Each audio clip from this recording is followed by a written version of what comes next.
following public service announcement was paid for by the HHP Humanized Hyperpluralism Interest Group and reviewed by Michigan officials.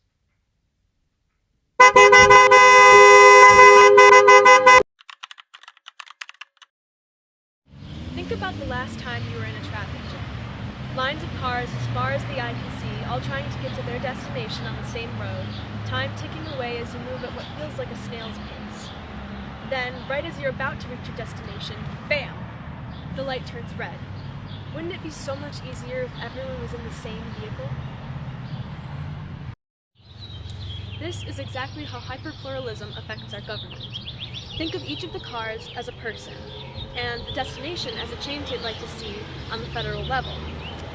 Each person is vocal about their beliefs, but it's impossible for every single voice to be heard at the federal level of our government. This means that a singular individual voice has a very low chance of sparking change within our legislation. Let's think about it in another way. Imagine you have a friend who lives halfway across the world and you have big news to tell them. Would you write them a letter, or would you send them a text? Hyperpluralism is like the letter. From your hands to the mailman to the truck, so many different people have to have their hands on it before it reaches where it's going. We want to modernize the system. HHP is like the text message, from point A to point B, no interception. What's more, during this process, arguments inevitably arise. Some people may argue about one topic and agree on another, but they never know about that agreement because they spend all of their energy arguing over the conflict instead of finding the resolution. These arguments not only cause divide between people, but cause traffic jams in communication that prevent the information from reaching the government in a non-contradictory way. Here is a specific example.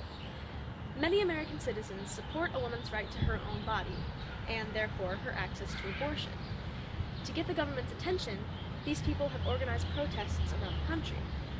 If there were 22 people in Holland who wanted to form a protest one day, but only one in Detroit, whose voice do you think would be more heard? Successful protests need high attendance, so having two separate groups scattered about doesn't make as much sense as if they were to carpool and protest together. More voices mean the government listens more. But what if they still don't? Well, that's where we come in, and where we need your help and support. HHP is determined to make our government listen by humanizing hyperpluralism through a number of ways. Let's take a look at a few. HHP has formed an interest group, a group of people with similar values dedicated to change. This group will work to influence public policy decisions, ensuring the outcome benefits as many people as possible. HHP will also push for the creation of a government communications committee operating within our legislative branch. Its purpose? Well, think of it as the HR of our government, processing what people ask for and ensuring the government follows through to the best of its abilities.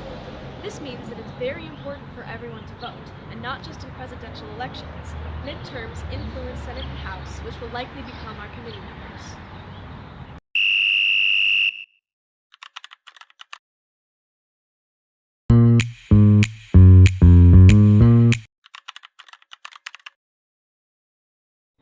As a whole, HHP will be an all-inclusive resource for American politics.